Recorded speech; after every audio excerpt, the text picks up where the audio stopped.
Hello, everyone, and welcome to the Whistler Podcast Talk Show with me, your host, Elisabeth Edgell, and this is Rick Yencer, who is a author and newsman. How are you today, Rick? Doing all right? Oh, yeah, I was busy. Well, I wasn't really busy yesterday. It was not really busy at all at the polls. Well, that's why we called the title of today's episode. And if you notice, we have it in quotes. I'm going to show you this again real quick here. Wait, no, there it is.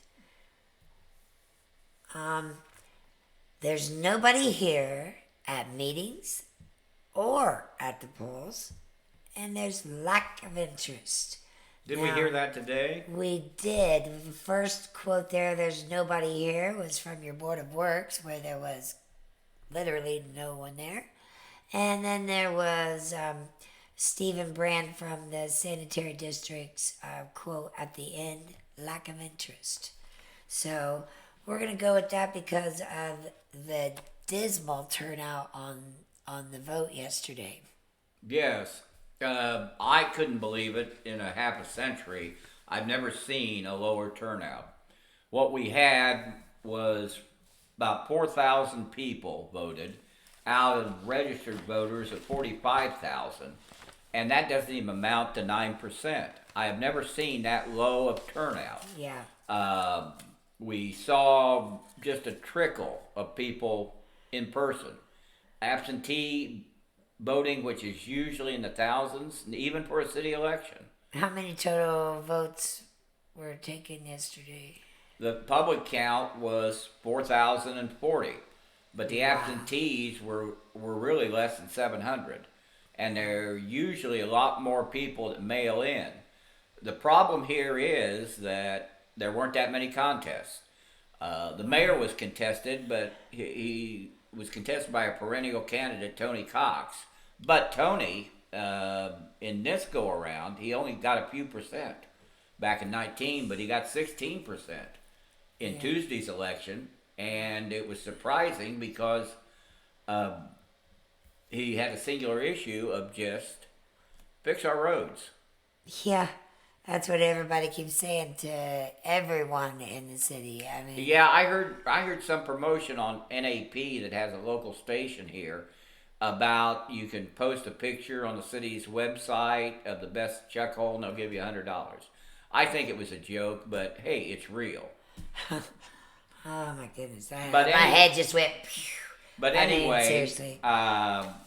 Yeah, as far as the turnout, Democrats did do a little bit better, but again, I still think these numbers are meaningless because there are so few. Let's take it little by little. All right, let's go with District 3. Okay, we'll go to the big one on the Democrat ticket.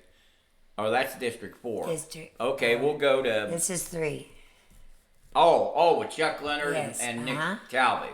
Well, you would think Chuck, who's grown up in Shedtown all his life, his mom and dad and others, he would easily win. You would think. But the problem with that is that Nick Talby, who is, I think he's a Walmart store manager, isn't he? North Walmart, I believe. Well, he said that he was going to change South Muncie. And I saw his mom and dad. Into what? Well, I don't know, but his mom and dad were there yesterday, and they had a great deal to say about their son, which I know they would. Right. Well, then, so what were the final numbers for that? Oh, the final numbers there, Leonard got 117, but Talby got 169. That's not very many votes, man. Well, it'll be interesting because Brad Garrett, who is another South Muncie resident. Which one is he under? He's the Democrat in that race in this fall. And I think what we're going to see is South Muncie going Republican. What? Because, people are either conservative. I know a lot of old auto workers, a lot of retirees that were Democrats. They either were changed by Trump or by some other economic factor. Well, then we had District 4. That was Brandy Webb and Brad Marshall. Oh, yes. This was an interesting race because I talked to the party chairman, Ed Carroll, yesterday, and he indicated that there was a lot of support thrown Marshall's way. Only did I learn just in the last day or so that he's actually Jane Lassiter's grandson. Brad Marshall? Yes. Oh, wow. And Melanie, That's weird. her daughter, Melanie, that is in local government. That's his mom. I would have really liked to see what Brandy Webb would have done with that. Well, I don't know that she did anything. I didn't see her around yesterday, and of course her She's son. been out. I understand, but she got trounced. Listen to these numbers. Yeah. Marshall got 461 votes in that district, which is basically Haldeman Village, Vienna Right. Woods. Webb got 142. She was trounced, literally.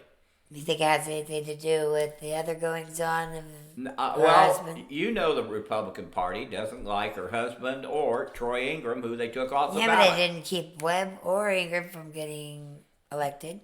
That's the first time. The second time's a little different, isn't Well, it? she's going for her first. And she's going for her first, and she literally I got. hope she keeps trying.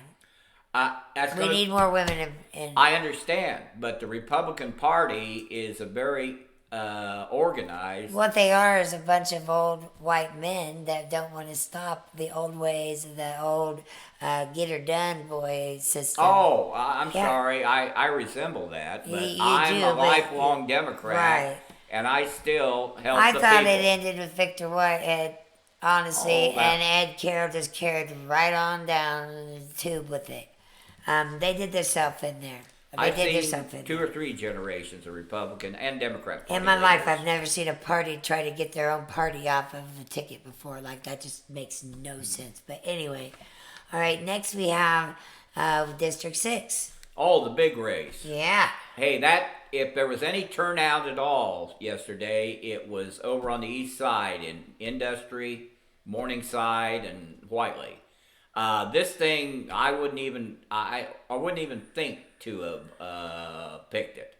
I heard reports yesterday that Monty Murphy had registered dozens of new voters. I heard. I heard 90. Yeah, I heard that Roger was out knocking on doors and trying to get people to vote, taking people to vote. And of course, Mason, Harold's got a big family out there. And he had people out. Well, it come to be that Harold actually won the nomination by 20 votes over Monty, who got nearly 90 people registered. What amazed me is that I heard from Temple, I heard from Overby before this race Right. started a week ago or so. I knew about them too. I didn't even know about the other two until I was putting this together yesterday. Hey, these are career public servants. I've never heard of him, and I've Monty been here. was a fireman for 30 years. Harold was a But they weren't dispatcher out. and supervisor. Yes, they were. I saw Where? Harold. I saw Harold at an industry neighborhood meeting last month, and of course, Monty.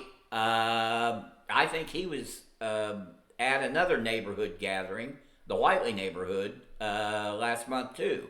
But see, there are career like Mason, who's now the nominee.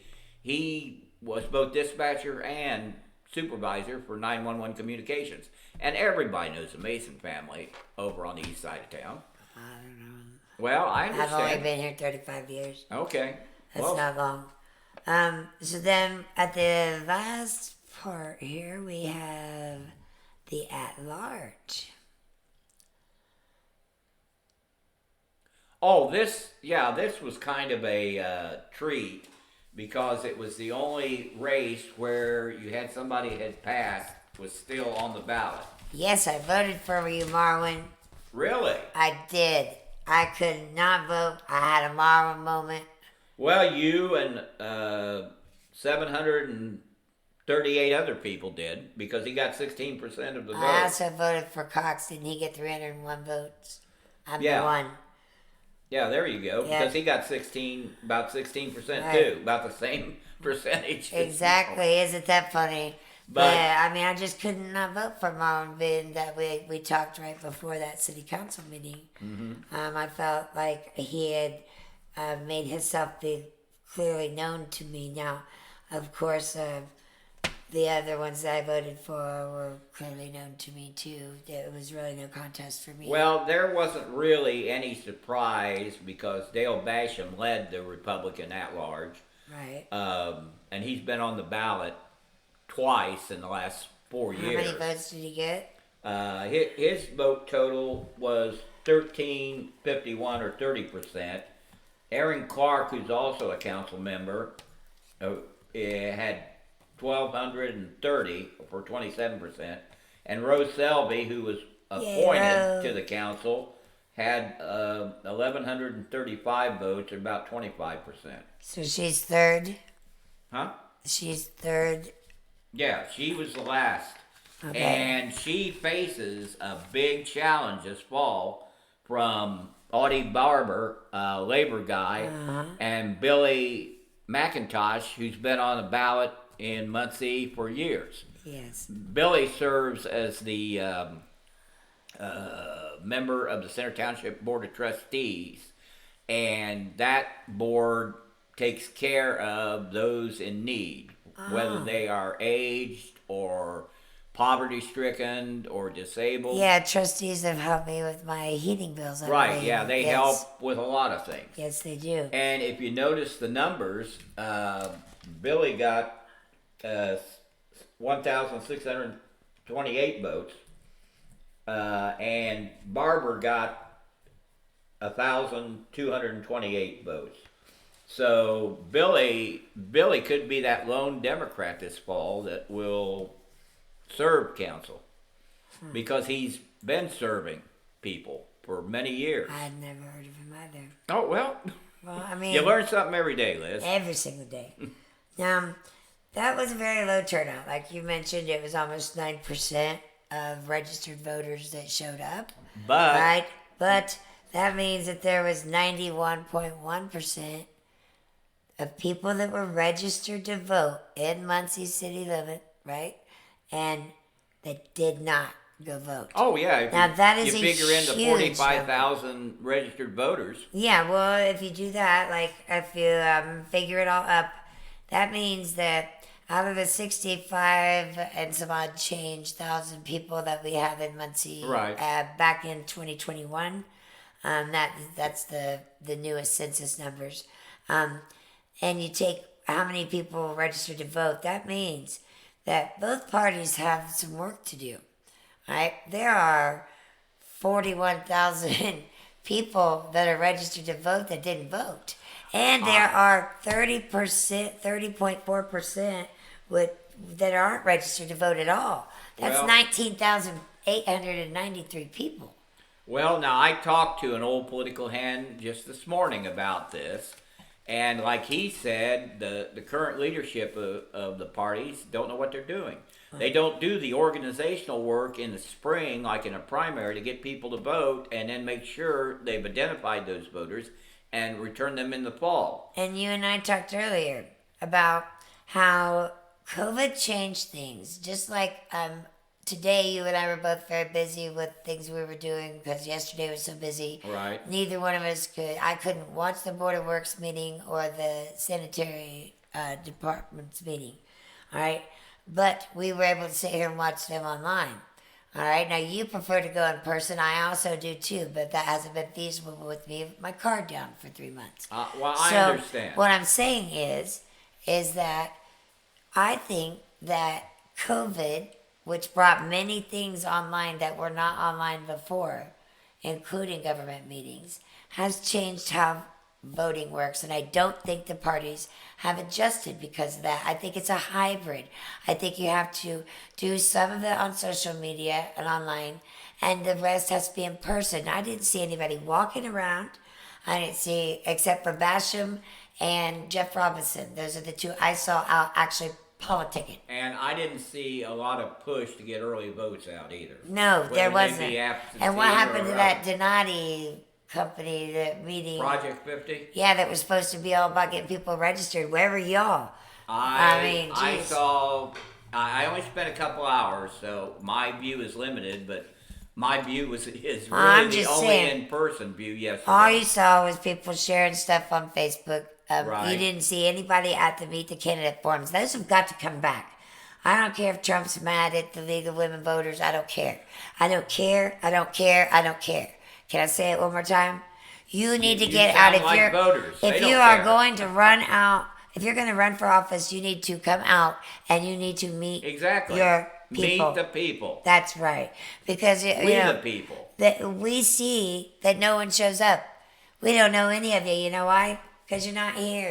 And if you're not there and you're not showing up to meet us, well, it clearly shows that the people follow. I think there's a variety of reasons why people aren't out, like you mentioned. We've now been used to an online for everything. All we have to do is go online for Amazon, Walmart, and I still see those carts in the stores that are usually 12. It's a cart with 12 boxes of Well, it stands to people reason. buying their goods online. It stands to reason if they're still doing that, then this is something that's going to have to be taken into consideration. We need an overhaul in the way that we have done this before. Now, I'm a fan of doing things old school methods, all right? There's nothing, when I owned an Avon business, there's nothing better than walking and knocking door to door and getting to know people. That is why I had a $10,000 every 2 week Avon business, because I did it old school. Right. All right. However, In person. there is a whole bunch of Generation Zs, millennials, whatever else Our you want to kids, call it. our grandkids. Yes, that are online. They're Exactly. out doing things. They're looking at their cell phone. So you have Oh, to do yeah. both. Yes. This little magic And box that these- we always. This time of old white men running things, I resemble I'm that. sorry, but it's true. And keeping people off of ballots. The more people you get, read your own directive on your website, Republicans. Read your own directive, Mr. Carroll. Your own directive says it is your whole point to add people to the Republican Party, to get more Republicans on the ballot, and to have more people vote Republican. I understand. Let me tell you. Just What's the Democratic one? Well, the problem with the Democrats is, again, like I say, they're not doing what they used to do. And what they used to do best is have an organization in every precinct get that vote out.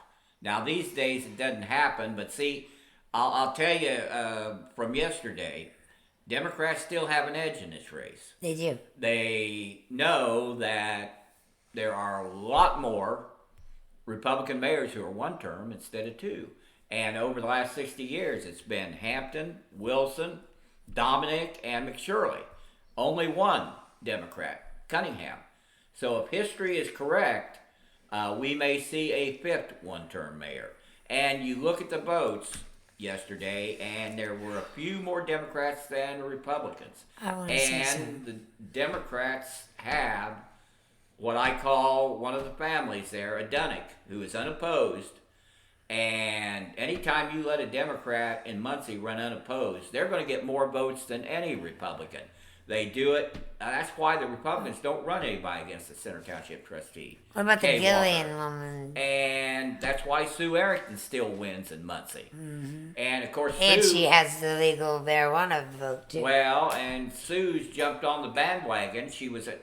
I think people were shocked last night at demo headquarters that Sue was there. She's showing up. Well, I've like told her that that about for years. You did. And you see her in campaign flyers with Nora Powell and Jeff Robinson. That's awesome. Because they know one of these days they'll come for her. They came for Terry Austin last Jeff said time. when he was going to run, he was going to run with the team and with the Democrats unified, Well, yeah, he was going to be or he united. wasn't going to do it at all. Yeah. And I wish that the Republicans would get it together, because this has just been a fiasco. And if you think that that didn't affect this vote, you are clearly deranged, because What? there is 8.9% of registered voters that come out. I know. It was 18% last year, or in 2019. Yeah, So I just I don't understand why there's been such complacency, but all the things we've talked about. But I'll tell you right now, there are more Democrats in Muncie than there are Republicans. Well, the And all Republicans are we have making to more do- Democrats every day. Well, I know that some have flipped, but I'm telling you, if we get people out, it will be happy days again. Well, I hope so. Oh, really? I thought you were a Republican. Well, I think that's come into play for a lot of people right now. What? With what's going on in the world. I Oh, think okay. that it's affected a lot of people's standing because, in my opinion, this is my opinion, when my grandmother was raising me when I was up to third grade, I went to every Democratic woman event she had. They did a lot of fundraising. They were at every fair. They were at every school book group, school dance. They were everywhere. Exactly. Right? And I remember just sitting under the table being so bored. But the Democrats then are a lot like the independents of today, or I mean, it's more of a and used to a Democrat and Republican could sit down at the same dinner table. My grandparents did it often, and they just didn't talk about things that might go down the wrong road. Hey, that was just a few years ago with Ronald Reagan and Tip O'Neill. Democrat speaker, Republican president. They always sat down. I miss those old debates when the black and white, when they actually had to use their smarts and their words to get things across, because there wasn't any of the yellow journalism TV. or the headline or the distractions. They kept it to the point. Well, and they were so maybe mannerly. we'll see that. Okay. I think that this election is getting ready to take off, probably starting, well, it started the minute it was over. I think it's going to be a rough one all the way to this fall. What, just until November? Absolutely. There wasn't nobody cared yesterday. We're getting ready for a presidential election next year. Oh, we're already talking This about precedes it. I really do. I can't tell you how important it is that people get registered to vote. I preached it. I know the bastards of politics preach it in all their respective counties. I know you do. The parties need to preach. That's what I'm saying. Where's the party at? Where you at? The only time you show up is you're kicking somebody off the ballot? What the hell? What the hell? Well, if you'd like to look at the history of who benefits from low turnout, They're more worried about Republicans. who's sitting at an empty table at their headquarters than they are worried about who's voting. When we have a high turnout, Democrats win. They Back used to in win my day, Indiana. you didn't piss people off right before they went and voted. I Yeah, mean, you I didn't don't do big understand moves that like that. either. That makes no freaking sense at all. Can I just say that? I mean, What? I've been sitting here the whole time watching this fiasco. Mm-hmm. With it feels like I almost fell down the stairs and I didn't. Really? I get that pitch and lurch in my stomach. Like, what are you doing? I mean, that's marketing 101. You hush, just hush. Look at the national attention that Mr. Webb has got in our county council. Oh, he continues. Well, yeah, he was on Fox News, and Oh, he's going to be on the Daily Show yes. too. So I mean, this is Muncie returning to its roots. But you'd think if that, like I say, this gender issue that has been argued here in the last week and maybe national or international, I don't think it's going to help turning people out to vote. If anything, they're just going to look at that and say, that's why we don't vote. I still stand by what I said, and it's what he What? does with the platform that he's created Yeah, for let's see. himself. And let's see what he does with it, because, we could say our opinions all day long, and those are all subjective. But Everybody's going to have a different The facts are that his wife was trounced yesterday. one. We don't know. Everybody was trounced yesterday. Oh, The voter turnout was. Oh, yeah. That was Low a slap turnout. in the face.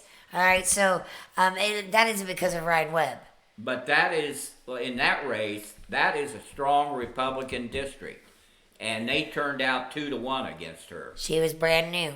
I understand. There's a lot of mitigating circumstances, but when you only have 4,000 voters registered show I up, understand that. there isn't a whole lot that anybody can do. They all put right? a lot of effort into that race. The They party sure did. Yeah, so anything else about the vote, or can we leave that where it sits? No, like I say, you look around, and I heard on NPR today, Grant County had about 7% turnout. Henry County didn't have an election because there are no contests Yeah. for Newcastle. Yeah, no, I heard And about that, that. like I say, and If they're not showing up, people are going to show up. there was no surprise. Hogshead easily won over others in Indy for the nomination. And old Tom Henry, who's got 4 terms up in Fort Wayne, easily won 2, even after he had to plead to a DUI charge because he got drunk with his wife one night. All I'm saying is that, first off, the party shouldn't concern themselves with other matters unless they have every single ballot filled. All right? That's been the problem last year and this year. All right? They're not even filling the ticket. Both parties. There's nobody against Dunnick. There's nobody, But just see, because you think you can't win against the Dunnick name, come on. This is what you have to give people. You are a 2-party system. Where's both parties? I think that has more to do with nobody wants that job. Well, it because doesn't. It's got thousands of cases. Nobody wants to work at Taco Bell anymore either, but we still have tacos. But you look at those races that we were talking about, and you see these citywide races like the clerk. Oh, wow. And you saw Norman got like 1,800 votes, That where was great. Belinda Munson only got 16. That may be That's a sign interesting. of how Democrats will come out this fall, because again they took a beating the last time for obvious reasons because of the last administration. But I'm not ready to say yet. Perhaps some people felt she shouldn't have been on the ballot. Who? What? Munson. Well, that didn't. I mean, that like so. however many, it ended up in trial, you can't help public sentiment. Well, that was. Well, then the public needs to come out and this decide whether aired. she should. Well, be. they actually did. They didn't show up because both parties are in disarray and people don't believe in it No, no I mean more. in the fall. I'm talking about voters the will whole. have a decision. Well, they had a decision to make yesterday, and the main decision that I want to say that they made is 91.1% of them decided, fuck it. It don't matter anyway. Yeah, it doesn't. All right, And that's I know what. They people like couldn't that be too. more wrong, because locally is when it matters. Those are your schools, your roads, people, your roads, all your city and county needs. All right, and you get to interact with these people. They're your neighbors. They're your friends. They're people you can actually go up and talk to. And no one's showing up anywhere. Not just at the polls, but not at meetings, not anywhere. And you and I know that for a fact. Oh, exactly. All right, so we can run the gamut. But like I say, as old Danny Quayle, the former vice president, that didn't know between tomato and potato, like he said, all politics is local. These people make more decisions that affect your daily lives. They control your property taxes and your income taxes. where do you think your senators come from? I know 2 senators that started out in city and county council in another They county. all start out All right, so that's who your president will be made out of one day. someday. Look at Quayle. He got pretty, it can happen. So you have got to show up, people. You have got to start caring about this, because I don't want to hear everybody arguing in the group over taxes and stuff. Did you vote? 91% of you didn't. And you're registered to vote. Then there's another 30% of the population of Muncie that isn't even registered. So, in my opinion, both parties have work to do. We'll see. All right. Well, we're going to move on to some updates right now. We're going to start out with the Board of Works. Before I get into the Board of Works meeting, which was today, I'll let you explain a little bit about the city view that the mayor was going to speak on, because I have a little video. Okay, let's watch. So let's hear about the city view you first. want to know before we watch? Yeah. Well, the mayor has been on a crusade to build new housing, affordable and market. Except that local labor and suppliers aren't used, so who knows what benefit that has the economy. This latest scattered site project with abatements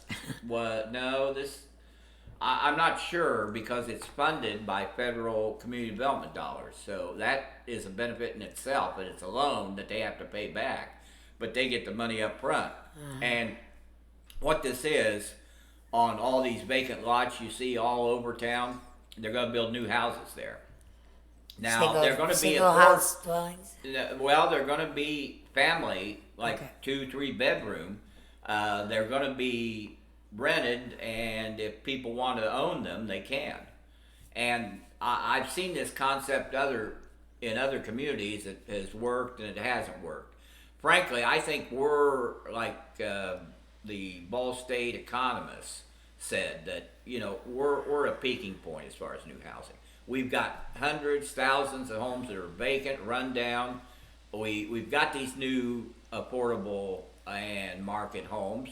But if you look around Muncie, because of the university, because of its history, we have thousands of rental properties and rental apartments and rental buildings.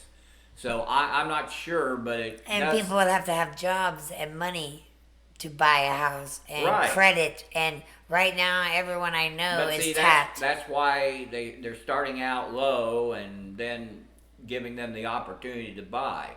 Now, there's about $500,000 that's going to be put into this project from community development, which is a federal program to help inner city neighborhoods, especially deal with poverty, infrastructure, and So other those would go to housing- redevelopment housing, communities? Yeah, housing and So is it the whole city a redevelopment community? no. Pretty much. No, you cannot use these funds. It's based on income. Almost every neighborhood got And- made a redevelopment neighborhood. That's another. They did, another though. program. This is a federally funded program. It's been around forever, and again, it ties into pretty much the inner city neighborhoods. But that if it's have- been around forever, has it been utilized? Well, yeah, I can tell you countless projects. They spend it on social services. They spend it on people in need, people who need help, and like I said, the housing segment of this is HUD and the federal government have spent billions, trillions for housing. Well, at the meeting, our mayor got up to speak, and it kind of struck me his comment at the beginning, and that's where we got. I started out with the title for today because it's just a comment we hear from the mayor often at these meetings. What's that? When things aren't going his way, or he doesn't really need the Board of Works or the City Council because he has his edit fund. So he makes these kind of comments often, but it's a short one, so we'll go ahead and listen to that. Yeah, I'd like to see what he said Yes, this thank time. you. Thank you. Dan Ridenhour, Mayor of Muncie. This is actually the final step for the crisis Contract to build it. center. And yeah, thank you. So DAC had approved this back in December, but there's all kinds of steps that have to go on and get accomplished. So we've received the environmental, and that's all handled. Title work's all back. So we're ready to close, and this is just the memorandum of understanding. I don't really need board approval, just wanted to bring it forth, let people. Again from yesterday. Oh, Yeah, yes, so, thank you. I mean, Thank you you. Dan know, Ridenhour, it Mayor cracks of me up Muncie. to hear him This is say, actually the I final don't step really need for board the approval. crisis. What is a memorandum of understanding? So So that's a DAC had simple approved this back in contract between two groups about what's to be done. Verbal or No, it's a written. It's a contract basically, Okay. but it's a memorandum of understanding of what I do for you and what you do for me. so he does need the board then. Again, Do I all thought parties this, have to sign it? I already thought this. He was talking about getting the title in the hands of Delaware Advancement. I thought this had already happened, but now it's come back up, and frankly, there's still Good question. disagreement about whether they even want to do this. There is.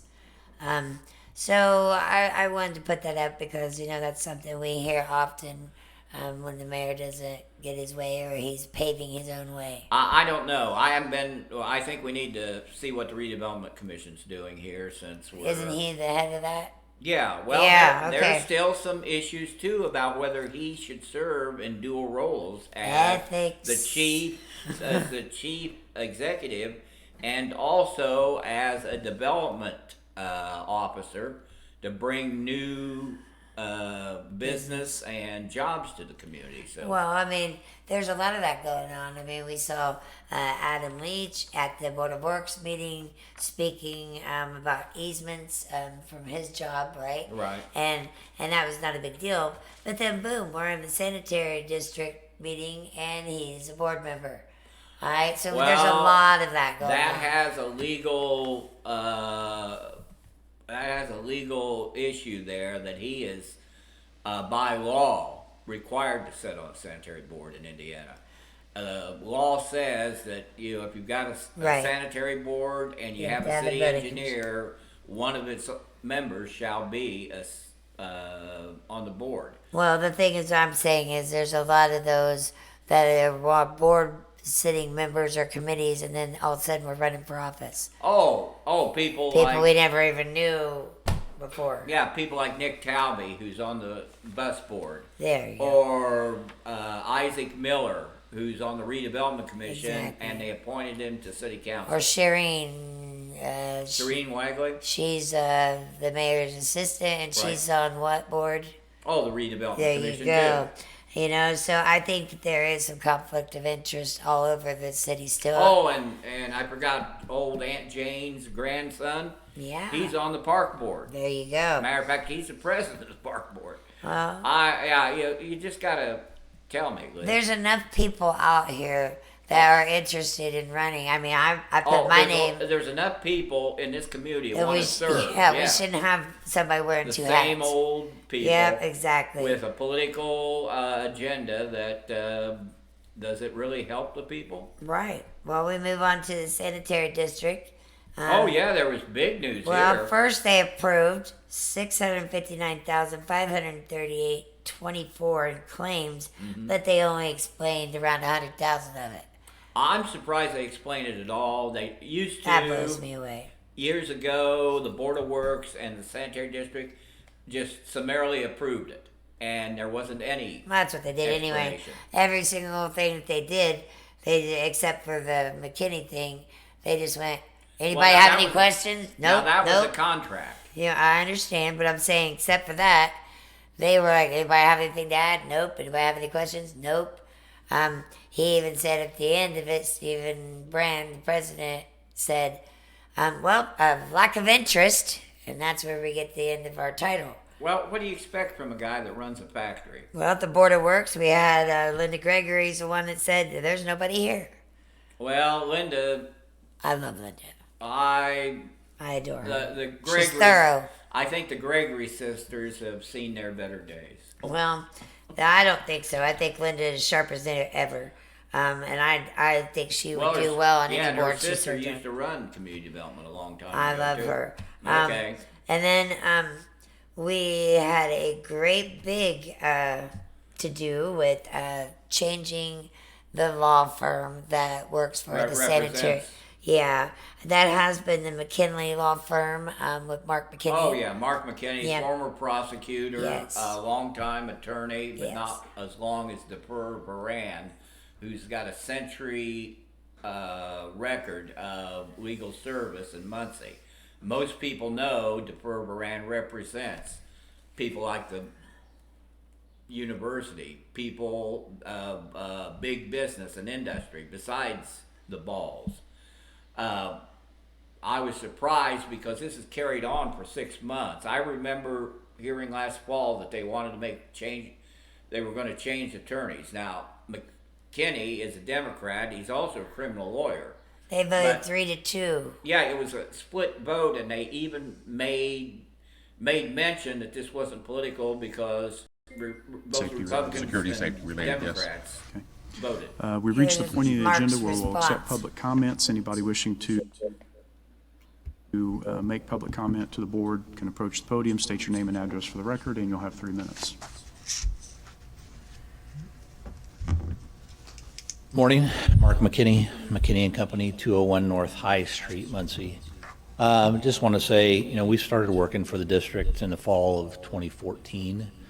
In that time, the work that we had done for the district has been probably about as diverse as any client a law firm could ever have. from drafting resolutions and amendments to policies, reviewing and approving multi-million-dollar bond issues, from property damage, personal injury claims to environmental permitting issues, from property acquisitions and disposal to the Indiana Utility Regulatory Commission, the Indiana Corps of Appeals for territory, rate, and service issues. We've done it all. And we've enjoyed the people that we've worked with along the way. So on behalf of McKinney & Company, just want to take a moment to thank the district for the last 8.5 years. We wish you good luck with the new firm. There aren't any attorneys in East Central Indiana that have the knowledge and experience that we do when it comes to the unique entity that is a municipal sanitary district, but I'm sure that DeFern Brand will do a good job for you, and we'll do everything that we can to ensure that the transition's as smooth as possible. That was crazy, wasn't it? That is seriously. What did he say? There's They're no ready. law firm Yeah. that is more experienced than him. Yes. Hey, maybe he should call up Jim Williams or Steve Murphy or Scott Shockley, and they'll tell him go back and handle criminal. Well, what was going on in 2014 when he took over? Oh, I forgot. He didn't mention that he represented the district when the federal government came in and indicted and convicted a number of sanitary district officials besides the mayor. Mm-hmm. So, again, he would have done well just to move on, because they've been trying to do this now lately, but there was some, I don't know what the disagreement was, but Defer Varan has been a century-old firm. They represent all the money and power here, and they have other attorneys that represent people in Fishers, Lafayette. So they're waiting on a proposal now. Is that what you're? No, this was basically approved. They approved the contract. I just talked to Dave Smith, who's on the sanitary board. He didn't have all the details, but this was the vote to sign the contract and let Defer Varan represent the district. Well, like I said, it's a new day, and people who have been doing things the good old boy system are finding themselves shuffled around. Now, Liz, this is more about money and power. Then what do you think the good old boy system is based on? I don't know, but White let me men tell you power. about the sanitary district, because it was a separate tax district created back during the 60s as the dawn of environmental protection for the federal government and other local governments played out. And from there on, they've always had a little bit of corruption, and it's always been political because the mayor appoints the board. Even this mayor, he expanded that board from 3 members to 5 members to get control of it, just like S.M.F.H. after the Shady. convictions of the former members. But again, the district picks up trash, makes sure our water is clean. And we still need that in any community, because you never know. Yeah, that doesn't give them license to steal from us or do shady stuff. Oh, when I was a kid reporter back in the 70s, they had a bribery case of old Miles Hernley and Arnold Blevins, who was the sanitary board president. Miles did a couple big sewer projects here and in Gary, and he told the federal government how he had extra pockets in his suit where he just stuffed them with cash. Oh, those were the God. days that, like I always said, what was it? But Troy Ever can't run on the ballot. Okay. Well, them were the days, though. But I'm telling you, corruption has always been. Well, we're going to do something a little tongue-in-cheek. What are we doing now? Well, I'm going to ask you about where you went last evening. Oh, I think we were downtown at the picking up the results, and then we did something. We went over to the Post and watched. The day before that. Oh, the day before. Oh, I forgot. Dave Letterman. That's right. You need to tell me. It wasn't last night. It's 2 I'm nights sorry. ago. The election took the whole day. There was a great show that Dave put on for Ball State during graduation week and finals week.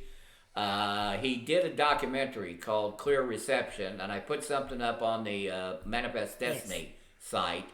Dave had this idea where he took a cell phone, wrapped it in different colored duct tape, and he wanted a glass image made of it. And I said, that's the stupidest thing I've ever heard. And that's, Dave and his stupid pet Right. tricks and his stupid human tricks. Well, he got the Ball State Glick Center that does glass to do this. He got the media college to direct a documentary, and it's out there somewhere. And he brought a famous documentarian,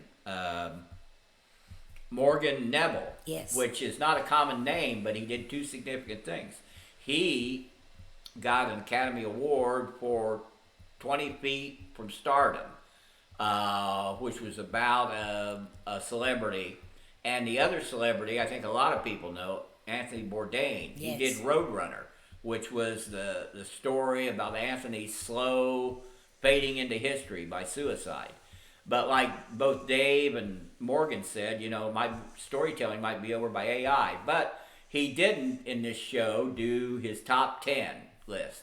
And we thought, as a recognition to Dave, because, Dave is fading, given he's 76, we thought we'd do something here today. Yes, I'm going to start a new thing at the end of each podcast once a week, and we're going to do a top 10 list. Are you ready?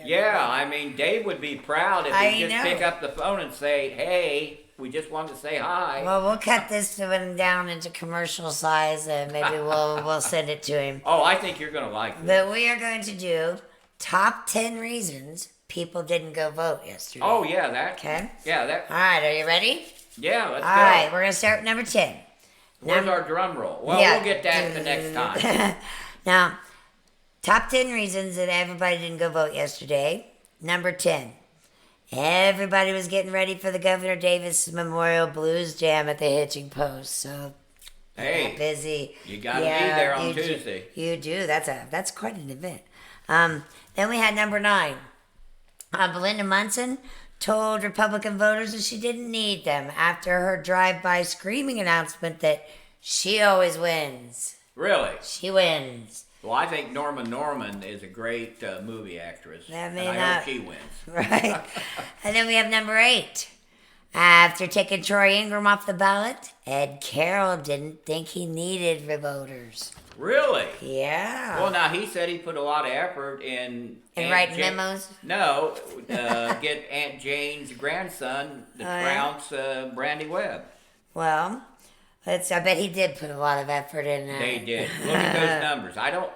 Now the right told me the Democrats crossed over, and I don't think Charlene, who lives out there in Haldeman Village, would cross over just to vote out Brandy Webb. Well, Charlize, she made the news with Ryan Webb. Well, that's what started this gender Right. war. So Gender war. Number 7 is Charlize and the mayor were doing the May Day dance around the new Rainbow Garden at Cannon Commons. Really? They're going to put like rainbow lights at Cannon Commons? Yes, that's I'm going to call Thursday. I'm going to call Dan Cannon and see what he thinks about that. He's the only 3-term mayor we ever Number 6, had. because AI removed Election Day from all the Muncie Citizen calendars. You know them sneaky AIs. Yeah, again, it's coming. Number 5, because people are woke, they were in the 5th dimension, and there is no Election Day in the 5th dimension. Really? That's what I hear. I can't confirm Where's it. Thor when we need him? I know, right? Now, number 4, according to Mike Jones, a county employee, it's the bastard of politics' fault. Really? Oh. Did you see that on Facebook today? Oh, I've seen lots of stuff on that. That's ridiculous. The whole thing. It's not any one person's fault. Now, number 3, because the bars are now open, people were drinking instead. Well, yeah. I mean, I didn't even know that. You should. It's I been didn't- a couple years. I didn't even know that. And then number 2, Ryan Webb from County Council keeps interrupting our city council elections, and people were watching him on Fox News instead. Wow. Yeah, but he's going to be on the Daily Show too. Right? Now, number 1. No, what number is it? 1, Here, top reason why people didn't get out and vote yesterday, according to an old political, what would you say, political hound, party organizations don't know what they're doing. Not in today's world. That's why the old good old boy system doesn't work in today's world. You have to have some of the old ways, and you have to be willing to open up Now, and have new ways too. now you look at the Democrats, and we got good old girls there. I don't think there's a. Well, Jerry Deishman's still. That's all going out. Okay. But I still think the old-fashioned way of doing things, knocking on doors, getting out to and meeting the voters. Having candidate forums. Yes, doing things the old-fashioned way in that regard, but yet following up on social media at the end of that. I think it's a partnership. I think that would cover more ground. And I think that if we don't do something about those 30% of the Muncie population that are not even registered to vote, I don't think we stand a chance. And until both parties do that, clearly you have work to do that should involve taking some of your people off your ballot. Well, we have to preserve. Especially with holes in the ballot. We have to preserve democracy at any cost. Now, this was all in jest and all in fun. We're going to keep doing that because sometimes you just have to laugh. I mean, when 9% of the population And shows you up to know, vote. this is all true. Well, this is Elisabeth Edgell and Rick Yencer and the Whistler podcast. And thank you to those of you who showed up to vote yesterday, especially in my heart, the people that showed up in person, whether you voted early or you showed up. I appreciate you very much, all 4,040 people of you. And See you soon. I think we'll leave you with that, and we will be back at our next regular time unless there's some breaking news. All right, have a good night.